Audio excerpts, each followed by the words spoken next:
Mega డిఎస్సిలో గిరిజన నిరుద్యోగ యువతకు తీవ్ర అన్యాయం చేస్తున్న కూటమి ప్రభుత్వం వేలాది గురుకుల మరియు రెసిడెన్షియల్ పాఠశాలల పోస్టులను మెగా డిఎస్సిలో కలిపిన విద్యాశాఖ గిరిజన ప్రాంతాలలో గిరిజన అభ్యర్థులతో పూరించాల్సిన ఖాళీలను జనరల్ కేటగిరీలోకి మార్చిన విద్యాశాఖ ప్రభుత్వ అధికారుల నిర్ణయంతో రోడ్డున పడనున్న వేలాది మంది కాంట్రాక్ట్ అవుట్సోర్సింగ్ అధ్యాపకులు గత 10 సంవత్సరాల పైగా చాలని జీతాలతో గురుకుల పాఠశాలలో పనిచేస్తున్న అధ్యాపకులు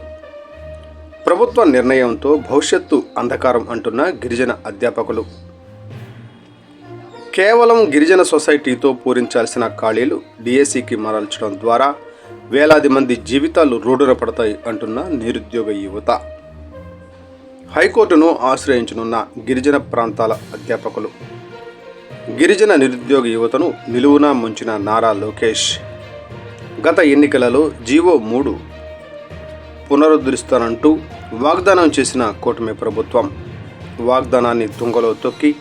వేలాది గిరిజన పోస్టులను జనరల్ పోస్టులుగా మార్చిన వైనంపై వెల్లువెత్తుతున్న నిరసనలు. దీనిపై హైకోర్టులో వ్యాజ్యం దాఖలు చేసిన ప్రముఖ న్యాయవాది జడా శ్రావణ్ కుమార్ 2024లో ఇదే తరహాలో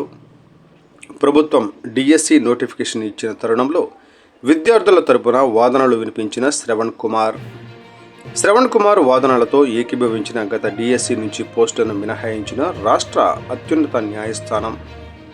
మరలా అదే తప్పు కూటమి ప్రభుత్వం చేస్తూ ఉండడంతో మరోసారి హైకోర్టును ఆశ్రయించిన కాంట్రాక్ట్ ఉద్యోగులు